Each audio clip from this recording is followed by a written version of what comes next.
Hello, I'm Frixius, and I'm from Resonite, and I'm here with team members. I'm here with Aegis from the content team, Gins from rendering. We have Veer from moderation. We also have, Bob, you're kind of hiding.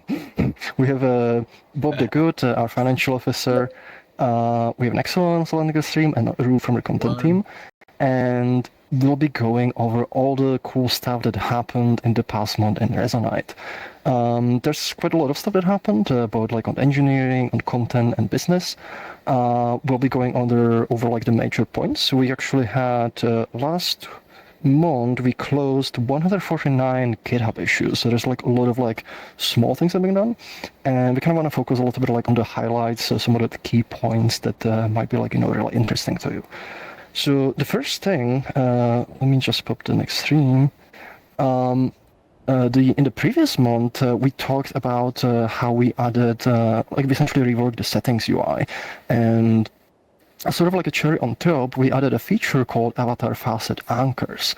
And what it is that like you can take any piece of UI that is modular, that's called a facet, and not only you can place them in your dash, but now you can also place them on your avatar in your viewpoint. So for example, if you want to have quick access, for example, to your seated setting like this, I can go boop, boop. I have it on my hand right now. But also any single setting, you can pop it out. For example, if you're oftentimes not messing with your volume settings, and you can place them on your hands, you can place them on your view, wherever you like. We do have a video that we want to showcase, so let's pop that one in. You can place it anywhere, like on your hand, and then you have like a very quick access. And this works for any piece of UI that's been made into a facet. So the settings work, any of the existing facets you can find on the dash work, but you can also build your own. And essentially our long-term goal is to rework more pieces of UI to use this modular system. So here, for example, there's like the voice facet, and you can place it in your view, so you always know what your voice setting is. You can see your volume. Even things like, for example, the word browser, you can literally pop it out and place it in your hand and have quick access to that. So this is a very powerful feature for customizing the UI. Our overall goal is to make Resonite as customizable as possible, and we want the UI to kind of grow with you. So like if you, for example, heavily focused on socializing on the platform, you can customize your UI so it fits that. If you're more focused on building or other things, you can just customize it the way you want. Going to the next topic, we have expanded the system for eye and face tracking. So right now I'm actually using the Quest Pro headset through Steam Link, and we now support face tracking natively.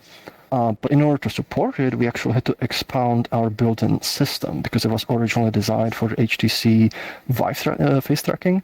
And it was generalized, but it didn't have enough parameters to kind of like track everything that the Quest Pro does, because it has a lot of additional kind of blend shapes. For example, one of the things it tracks are nose wrinkles or like eyebrows. So I can zoom on my face. I can frown. I can wrinkle my nose. I can make all kinds of faces. I can do my bubble thing that's like triggered purely with face tracking. So there's a bunch of new parameters. There's also like one thing that's a key difference, because with the Vive Pro Eye, it tracks the eyes, but it doesn't it tracks also pupil size, which the Quest Pro doesn't track. And we had community members create mods, but it's actually been like one of the challenges is because there's just no data for it. So our system is now expanded where you can communicate where the eye and face tracking solutions, they say I'm capable of tracking these things, and everything else is estimated. So if you use the Quest Pro, you will have like the regular eye tracking, you have the regular face tracking, the eye tracking, but the pupil size is just going to be simulated as you had no eye tracking at all. It essentially just fills in the gaps. That's kind of like, right now, we do support the Quest Pro over Steam Link specifically, but we also want to add more kind of devices, more support in the future, and this expanded system helps with that. There's a bunch of new expressions in the avatar expression driver that's used to kind of set up and drive the avatar. It also now has support where you can say whether you want specific parameters to be estimated when they're not natively tracked or not. That way you can have more flexibility. And if you're using a solution that doesn't track specific things, the system will try to estimate them from the others. And if it is tracked, then it's just going to be like tracked directly.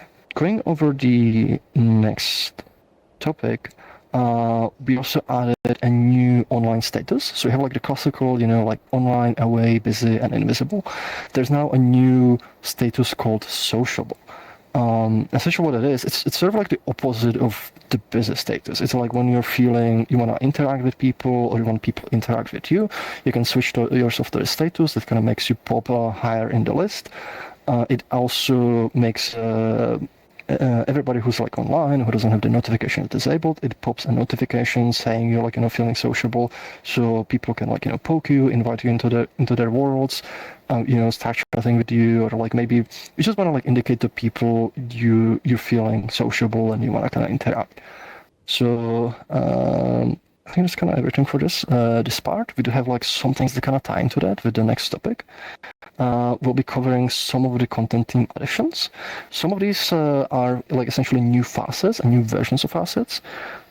Aegis, will you be able to take over this one and tell us a little bit more about like what the content team has worked on in the past month? 2 of them have been demonstrated already. One of them is, of course, an update to the online status, as well as the voice indicator, which actually I do see it. I have the prototype on my headset display as well, too. When it's on this mode, like the normal voice mode, it's invisible. Whenever it's in a different mode that isn't normal, it's visible, whether it be in shout, like I am right now, or broadcast, or in whisper, or in mute, it will show.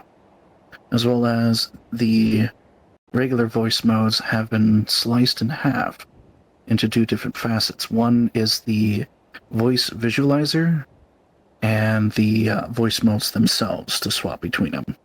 And in the picture over there, you can see that there's like 2 versions of it. Whenever you change like the aspect ratio of it, it flips it on its side if you like want to put it on its side. As well as there's a few others that have been made as well. They're in the facets folder under the essentials, under templates. And a few other ones are the battery indicators. We're kind of juggling different types of projects in the meanwhile, but we've been still working on the attribution system, which is a health system that Ryuvi developed, and we'll be able to have a lot of things like items that will affect like players' health in a game and such, like pickups, weapons, hazards, and things like scoreboards or ammo systems for weapons as well too. And of course, more updates to the weapon system we've been working on as well too, including finishing up the grenade launcher we've been working on. Ooh. And adding new sound effects and such. Ooh. Awesome. That's awesome. Like those weapons are like looking like super cool. Yeah. Down the line, there'll be more systems and more events made for it. Say, vehicle combat, vehicle races, avatar combat, where people will duke it out. It'll be fun. Within the Resonite Essentials, under Assets, 3D Models, there's a new folder in there that has all the procedural meshes, and including some examples of like what you can do with these procedural meshes. Kind of looks like a Here you go. That's cool. Crooks. I think that's actually using the same mesh that Protoflex is using. Yes. And then here's the 3D version of it. It's not one of those I fruit like to trees. Hash it out. It's not a fruit roll. These are for fruits. fancy. Oh, good imagination. These are really cool. I mean, there's one of the cool things because like Resonite, it has like really powerful system for like procedural meshes. So they're essentially like a native kind of feature, and we have like lots of them, and it allows people to kind of build a lot of like really cool things. And there's even like some people who they literally build like entire worlds and items just purely out of the procedural meshes available within the Resonite. Oh, we also hosted our first content team office hours. Oh yes. Yeah, couple days ago, and it was nice actually finally getting that set up. And plenty of you have asked many questions, and we're definitely going to start having more of these each week around the same time. And the scheduling should be there written down in the Discord as well. If you'd like to tune in, set your the tag on your Discord to have the office hours notify you when anybody's office hours is happening. You can check the calendar there too. So going for the next thing, this one's kind of covering, like I mentioned, like at the beginning, we had like a lot of kind of smaller additions for like a lot of the, like lots of like smaller issues, especially because like all of the work has been spent building new settings UI, and usually what I would like to do is like when to finish something that's like really big, it's kind of clean up a lot of like small things, do a lot of like small quality of life improvements. One of those, one of the things like we added with the settings like was the earmuff mode. We've made some like more improvements to it based on community feedback. For example, the way it's kind of calculated, before it was kind of like a cone, which means it kind of had like a flat end, and there was like a weird thing where if you like turn your head slightly away, the person would get louder at first and then quieter. So we kind of like reworked that. So like like it's instead of like something called a sphere sector. So it's actually kind of like rounded at the end, and that way like that behaves like much better. There's been also some other improvements, the parameterization. There's still like some to be done, but like whenever we release a feature, like we see like how it gets used, like what issues are there with it, and then we try to like make some iterative improvements based on feedback from the community. The other thing.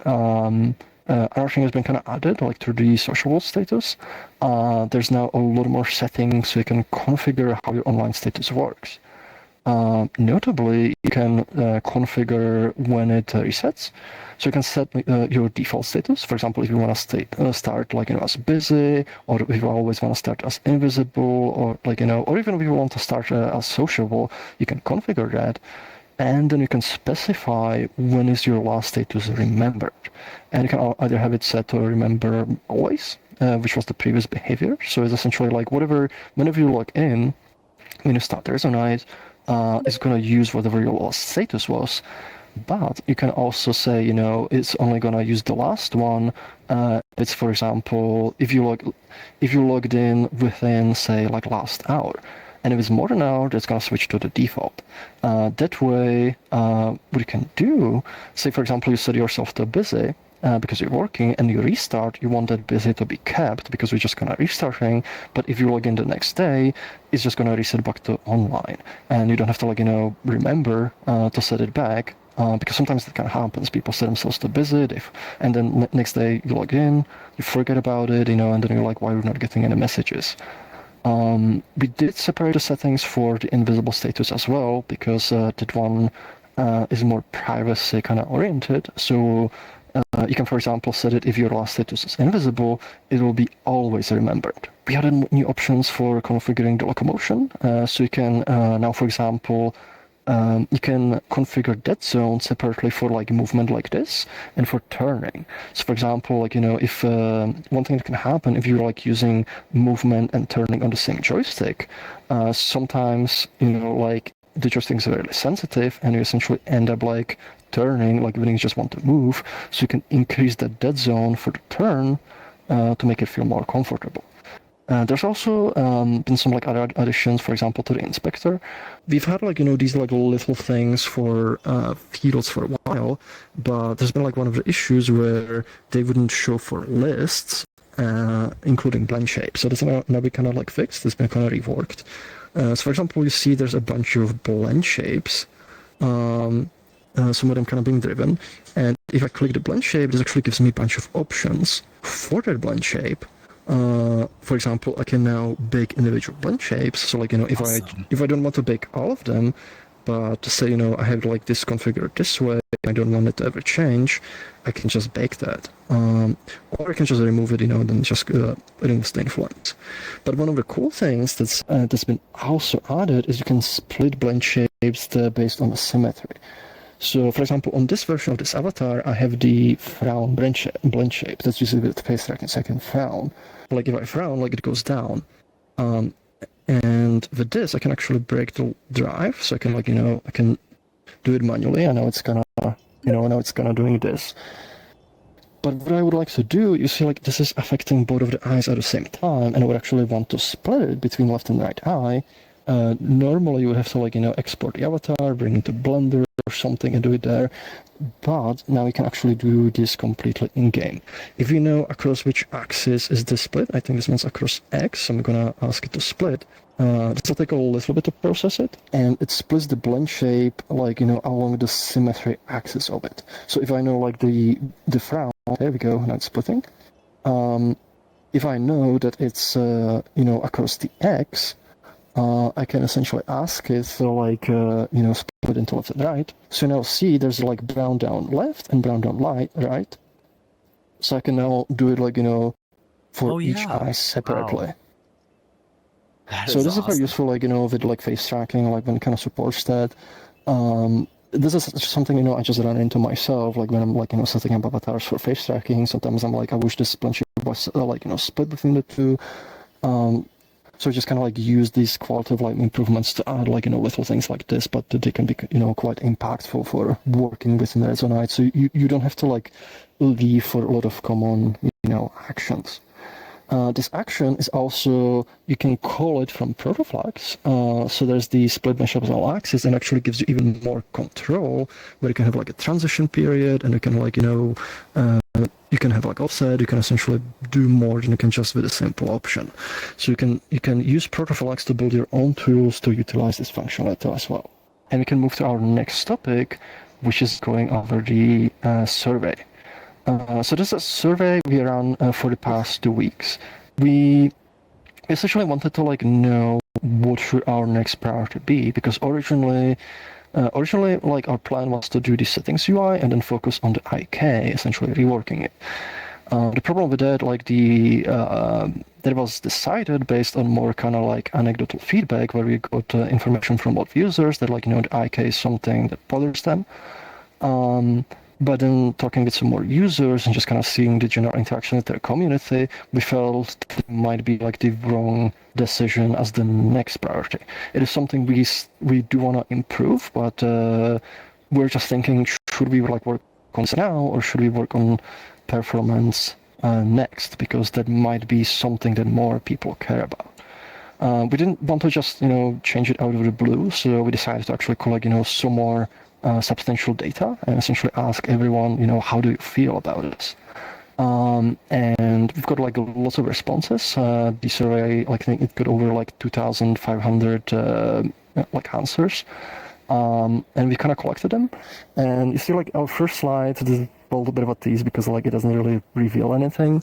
Also, it is kind of interesting because we wanted to see if the answers differ between different demographics. And what is very interesting, majority of people said that you come to Resonite to socialize and have fun with friends, and there's a sizable chunk who comes also to primarily build and create.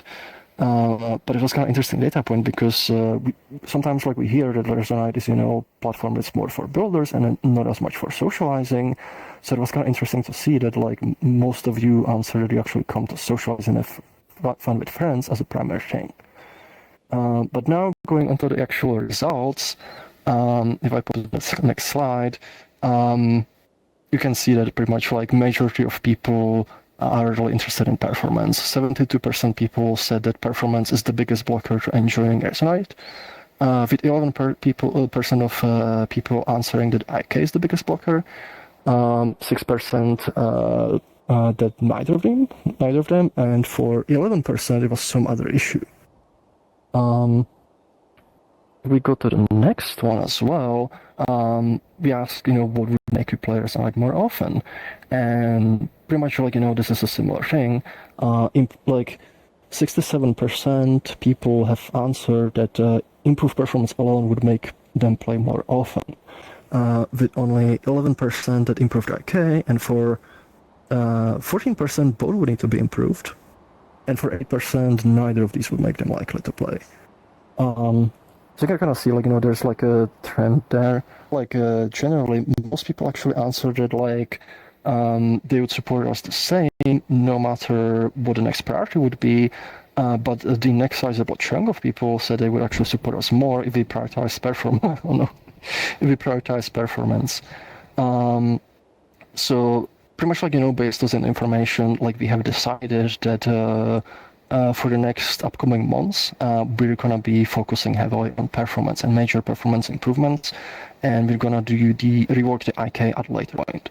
You're probably gonna see like a bunch of movement for that. Like, there's still gonna be like some more kind of wrapping up all of the setting stuff, doing some smaller things, smaller additions. But our focus is gradually gonna shift to like doing major performance improvements and making significant changes. Clearly, they probably semi-frequently, if they only check occasionally, but pretty much all the answers, like, it was very uniform across the different demographics. We'll have a full report, like, with the additional kind of data. We'll post it like on our socials. We'll post it on like Patreon, so you can kind of look at it yourself. But there's pretty much like no question that like we should be prioritizing performance at this point, and that's what we're gonna do. And for the last thing, we have our business office hours by Bob and Geens. So I'm just gonna hand the word to them. Right. So let's hear where to begin. Well, first one would be we have launched official Resonite headless sessions now. You can find these in the world browser by looking up Resonite Official. This session is actually hosted by that infrastructure. If you have any problems with them, please feel free to send us, go through and post a GitHub issue, that sort of thing. We'll go through and try to fix those issues as soon as we can. We have 2 sessions up for Grid World, so if you want to just come in, build, and hang out, that's an option for you. We also are going to be hosting various different hangout sessions as well. We're always looking for new and interesting worlds to go through and host on the headless. In addition, we are starting our sales partner program. We will be having more information on this soon. Bob, is there anything you would like to add to that? Yeah, we're definitely excited about some of those partnerships. We'll be having ongoing conversations, and we'll be making announcements in future streams, hopefully. Yep. So exciting stuff there. Definitely be announcing things as we're able to with both of these programs moving forward. With that, I think we can probably open up the floor to questions. Yeah, sounds good. Thank you for the update. It's definitely like reason to come to the next come to the more of these like recap streams, like, because you get to learn about a lot of cool stuff. Anyway, thank you very much for all the questions. I hope you enjoy the updates. We also would like to thank everybody supporting us on Patreon. Like, you're making essentially all of this kind of possible. And thank you very much for watching our stream. So thank you very much, and thank everyone here for being here and helping out and answering questions and providing more info. And we'll see you with the next one. Thank you so very much, everyone. Bye. Bye bye. Oh. See you in Resonite.